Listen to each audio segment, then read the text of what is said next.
Some developments have occurred in the All Change community, with Tony, the original owner, returning to Roblox and Discord. With this convenient document, we will find out all of the events that led us up to this point. TrackTech has announced that they will be diverting from the SCR community entirely. Well, what does this mean for SCR Creator Hub and the SCR Engagement Server? We will find out in this program. SCR Signaller results were released. We will have a look at who managed to pass the applications in this program as well. 2 SCR sneak peeks were released, showing the Class 397 in Express and Airlink liveries.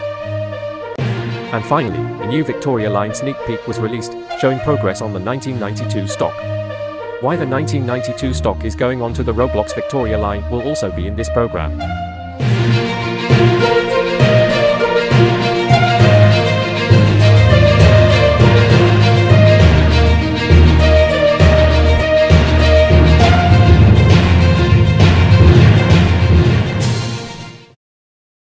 Welcome to Clumsy News.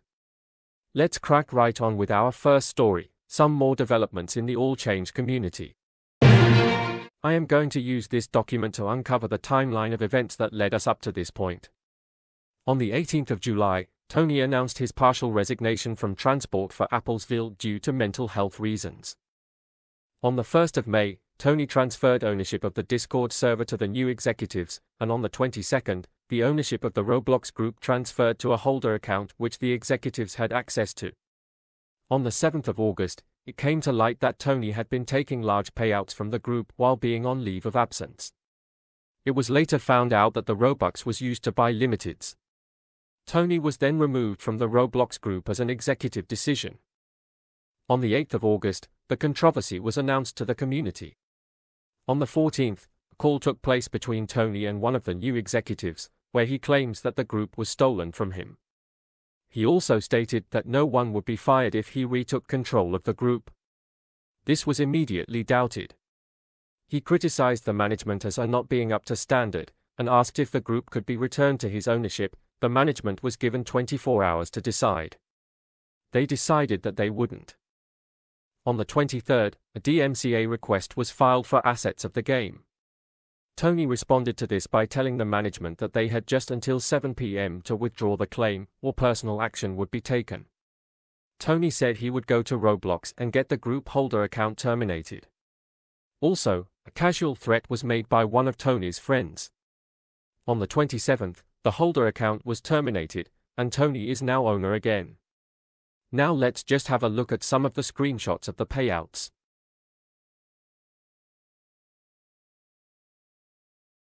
Anyway, that is the end of the document and therefore the end of the story. Now for the next one. It has been announced that TrackTech will be moving on from the SCR community. A lack of service usage is one of the main reasons. SCR Creator Hub will close down when the hosting runs out at the start of next year, and the SCR Engagement Server is now under OneTrackMinded's personal control. SCR Creator Hub is now open source as well. On the Track is the sort of service that TrackTech wants to be moving towards now. Next, the SCR Signaller results have come out. If you see your name on one of these lists, congratulations. The Signaller application feedback system is currently not working properly. Please do not create a ticket about this. It should be resolved soon. Next, 2 SCR sneak peeks have come out. They both show Class 397s which will be added to Express and Airlink. I am so glad that Express is getting a new train. It is getting boring with only the small selection that Express currently has. They both look up to the same standard as the IETs, so I am very excited. Will these be part of version 1.10.9 or version 1.11? Only time will tell. Lastly, a Victoria Line sneak peek was released. This shows progress on the 1992 stock. Now, I haven't lost my mind. I know that the 1992 stock does not run on the Victoria Line. But Centro is adding it and some other tube trains into their game as the Victoria has the widest tunnels, which creates the space for all trains, and therefore more variation and more fun. Anyway, that is all from me today. I hope you will join me for the next episode of Clumsy News.